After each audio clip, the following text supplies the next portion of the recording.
নিউটনকে, যেনারা জার্মান এবং ফ্রান্স থেকে এই মহোৎসবকে সুন্দর করার জন্য, প্রাণবন্ত করার জন্য অনেক চেষ্টা করেছেন। আমি তাদের প্রতি শ্রদ্ধা জানাচ্ছি। যারা আয়োজনের সাথে সংশ্লিষ্ট সবাইকে আমি শ্রদ্ধা জানাচ্ছি। আসলে আধ্যাত্মিক মহোৎসব সারা দেশে, মানে আমি বিশেষ করে সত্যই বলছি, হয় না বললেই চলে এই ধরনের আয়োজন। সোহেল, আমরা অনেক জায়গায় গান করি, হয় না বললেই চলে। লালন উৎসব হয়, লালন চরণ উৎসব, অনেক জায়গায় বিভিন্ন তিরোধান দিবস হয়, অনেক সাধকের অলিদের, কিন্তু আধ্যাত্মিক মহোৎসব।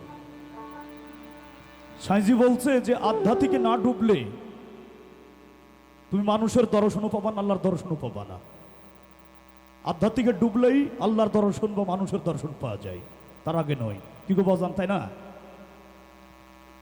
বিষয় হচ্ছে এই আয়োজন। আমি সত্যি সবার প্রতি, আপনারা যারা সাইজির বাণী শোনার জন্য বসে আছেন, আমি সবার চরণেই আমি ভক্তি জানাচ্ছি।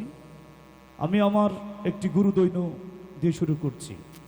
আমরা আমাদের মতো বাণী করছি, আপনাদের পছন্দের অনুরোধের বাণী থাকলে সেগুলো জানাবেন। আমার বাবাজি লতিফ শাহ আছে, সাগর ভাই আছে, দিনা মণ্ডল, রীতা মণ্ডল সবাই আছে, তারাও গাইবে।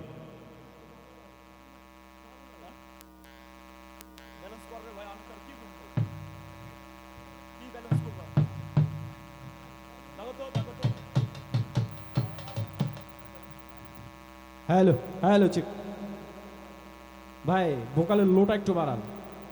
Hello hello check, hello hello hello hello, এবার ঠিক আছে।